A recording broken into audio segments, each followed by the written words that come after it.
majaji wa mahakama ya rufani, wengine wamekuwa majaji wakuu, wanasema watu wanaotekwa nchi wanatekwa kwa sababu za mapenzi, kwa sababu za kibiashara, kwa sababu za ushirikina. Polepole ametekwa kwa sababu ya mapenzi gani? Watuambie huyo mpenzi aliyemteka Polepole. Mdude Nyagali ametekwa kwa sababu ya ushirikina gani? Na ni nini wajibu wa serikali?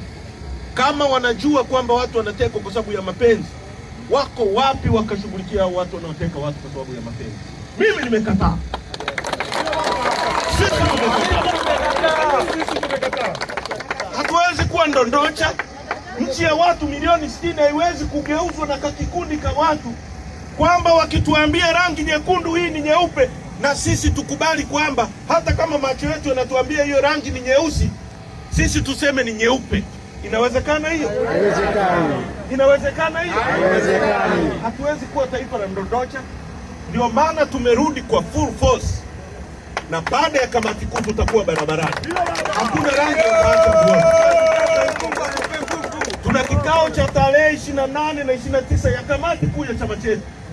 Baada ya hapo tukutane kwa wananchi. Tukutane wapi? Hii tunayoanza kufanya hapa, hii ni rasharasha. Hapa hatujaitisha mkutano. Uongo kweli? Tumesimama kuzindua tawi. Watu ndio hawa hapa, walipoona tu bendera ya Chadema wamejikusanya. Kuna mtu aliwatangazia? Tungetangaza hapa pangekuwa hakuna pa kukanyaga. Uongo kweli? Hiki ndio chama cha watu. Ndio baba. Yeye vijana, hiki ndio chama cha vijana. Hii ndio fashion yenu.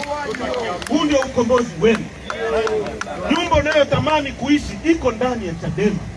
Gari unalotamani kuendesha liko ndani ya Chadema. Matibabu unayotamani kupata mazuri kama anayopata mtoto wa Makonda na wengine yako ndani ya Chadema, na yatatoka kwa watu ambao ni waadilifu. Tuungeni mkono.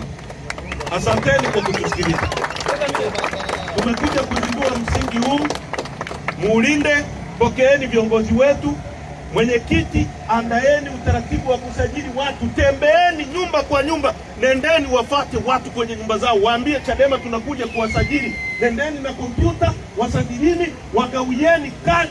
Tunataka kuwa na wanachama kwa mamilioni, ili hiki chama tujiandae mapema. Tujiandae mapema.